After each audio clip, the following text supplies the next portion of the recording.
Job 31:1 KJV. I made a covenant with mine eyes. Why then should I think upon a maid? Most of the time, we think sexual immoralities start from the heart. We feel we think about it, and then we act according to it. Sexual immorality doesn't start from the heart. The heart is just the second stage of sexual immorality. Job knew about these stages of sexual immorality. He knew that it will always start from what he looks at. If he looks lustfully at a woman, the heart will start to think about that, and then it will push Job into sin. Job made a covenant with his eyes never to look lustfully at women. David couldn't make that kind of covenant with his eyes, and he fell into sin. There are many warnings about sexual immoralities that have been given in the Bible, but it is something that is becoming hard for many people to avoid, and I can tell you that Christians are included. Look at one of the warnings regarding sexual immorality in the Bible. Proverbs 6:32. But whoso committeth adultery with a woman lacketh understanding. He that doeth it destroyeth his own soul. My, oh my. You see, this is proof that not all sin is the same. Yes, ultimately all sin brings death, but they are not the same. You can't tell a lie and sin against your own body. You can't tell a lie and destroy your soul. But the Bible did not say a thief destroyeth his own soul, or a liar destroyeth his own soul, but an adulterer destroyeth his own soul.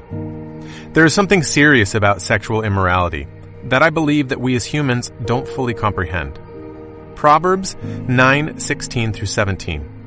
Whoever is simple, let him turn in here. And for him who lacks understanding, she says to him, stolen water is sweet, and bread eaten in secret is pleasant. Here this lady is quoting a well-known saying which is a half-truth, and we all know that a half-truth is a lie. In other words, what she is saying is, illicit sex of an adulterer or fornicator is more satisfying than sex between a husband and wife, which God has sanctioned. Hence the saying, stolen water is sweet, and bread eaten in secret is pleasant. And in all honesty, she is telling the truth, but she is not telling the whole truth, because she does not tell you the end of the story. Let's be honest. There is pleasure in sin. People don't commit sin because it hurts them. No, people commit sin because there is pleasure in sin. There is an enjoyment in sin for a period of time. And that pleasure in sin is what she is talking about. There is some genuine allure in the excitement, independence, camaraderie, and pleasure in breaking God's command and wisdom's counsel. Sin has its pleasures for a season. Now, verse 18 Solomon then tells the readers the part that she is conveniently missed out. Proverbs 9:16 through 18. Whoever is simple, let him turn in here. And as for him who lacks understanding, she says to him, stolen water is sweet, and bread eaten in secret is pleasant.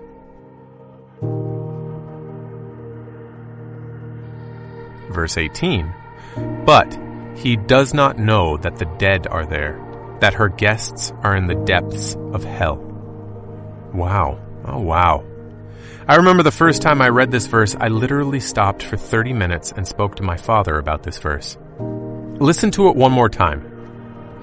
He does not know that the dead are there, that her guests are in the depths of hell. Sexual immorality is something that we should not play with. A major area of sexual immorality that is in the church today is pornography. This is a serious issue in Christianity today. This is something we need to address in the church today. You will see many people, they don't look at the opposite sex lustfully, but they watch porn at the corner of their house. Some people will preach against looking at the opposite sex lustfully, but they cannot stop watching porn in the corner of their house. The problem that porn brings is not just addiction and sexual immorality. It is far beyond that. It affects one psychologically. I was going through the statistics of people who watch porn, and I can tell you that it is scary. About 40 million American people watch it regularly. It is also known that 35% of all the internet downloads are related to pornography. In church, 1 out of 5 youth pastors watch it regularly, and 1 out of 7 adult pastors watch it regularly. Upwards of 70% of Christians or church members are still struggling with it today, and they watch at least once a month.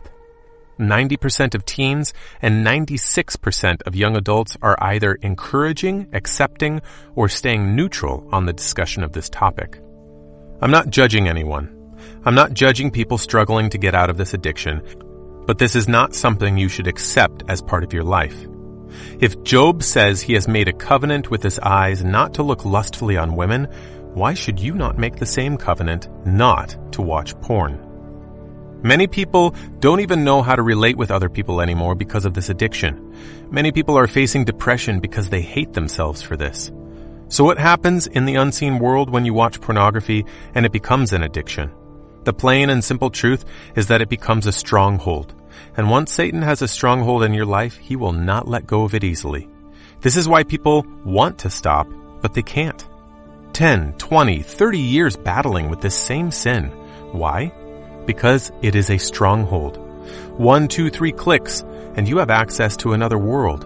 And the more you are there, in this world, the deeper this stronghold gets, and the more its claws wrap around you. I remember a young man that went to my church and asked for prayer. He came to me saying, Pastor, I need prayer, and I asked him, what for? He said every time he would try to pray, the images of these unholy things he was watching on the internet would pop up in his head. Anytime he would pray, he would begin to start seeing these things in his mind, and he would stop. It was as if there was a literal wall between him and God. It even affected his relationship with God. This young man came to me in tears. He wanted to stop, but he couldn't. And there are so many people who are in the same situation. As soon as the young man said this to me, I thought of Isaiah 59, 1-2. Behold, the Lord's hand is not shortened, that it cannot save, neither his ear heavy, that it cannot hear. But your iniquities have separated between you and your God, and your sins have hid his face from you, that he will not hear. The problem with this stronghold is that it introduces other strongholds. Once pornography becomes a stronghold, lust becomes a stronghold, and that leads you to another stronghold, fornication. Fornication then graduates when you are married to adultery. One stronghold opens up the door to more. What happens to the unseen world when you watch pornography is that it builds lust. It builds it. It feeds it. It gives nutrition to lust. It gives lust everything it needs to grow. When lust burns in the hearts of people, it causes them to behave foolishly and irrationally. The worst is that people will keep suffering for the irrational actions they commit through the lust of their hearts. Yet, they will not desist from such actions.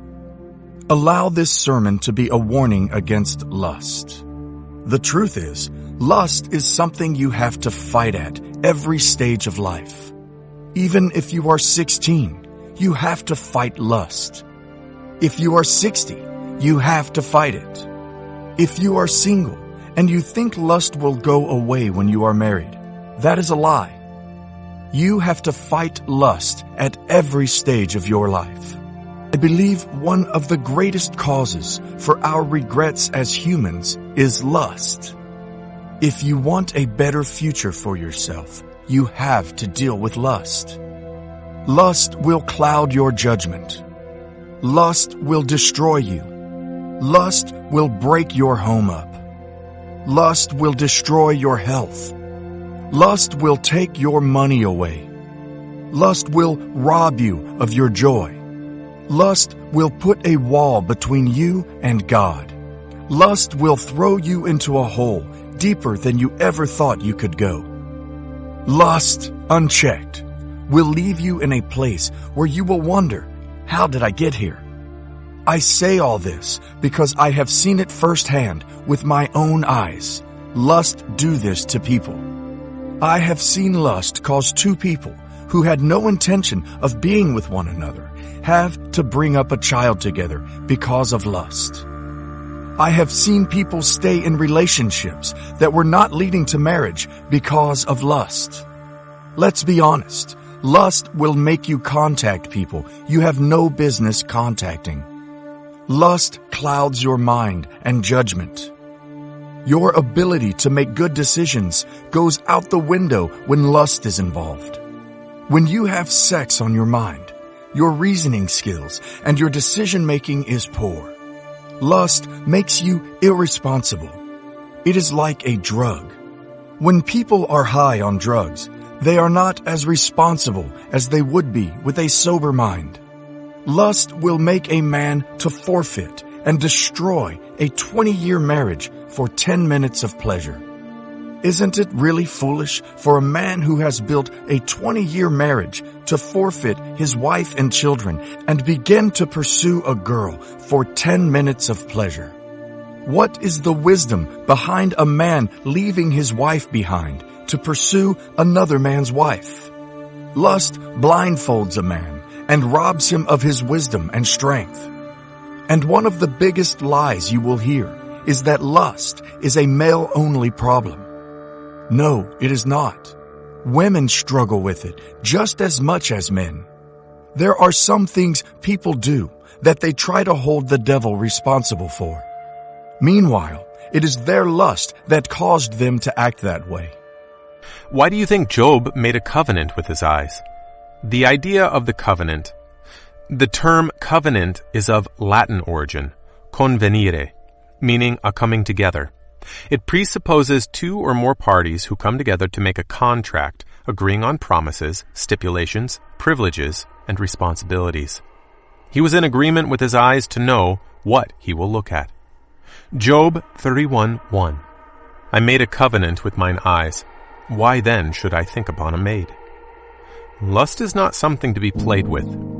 2 Samuel 11:1-2. And it came to pass, after the year was expired, at the time when kings go forth to battle, that David sent Joab, and his servants with him, and all Israel, and they destroyed the children of Ammon, and besieged Rabbah. But David tarried still at Jerusalem. And it came to pass in an eventide, that David arose from off his bed, and walked upon the roof of the king's house. And from the roof he saw a woman washing herself, and the woman was very beautiful to look upon. Him seeing this woman led to all of David's issues. The eyes look and see, then the heart will store it up, and the brain will start processing it, giving you to think of it all the time. When you commit sexual sin, you are not sinning against other people. You are not sinning outside of your body. You are not sinning to destroy other people's lives, but you are sinning against your body. You are destroying your own life. 1 Corinthians 6:18 KJV. Flee fornication. Every sin that a man doeth is without the body, but he that committeth fornication sinneth against his own body. Run from sexual sins and every form of sexual sin. Run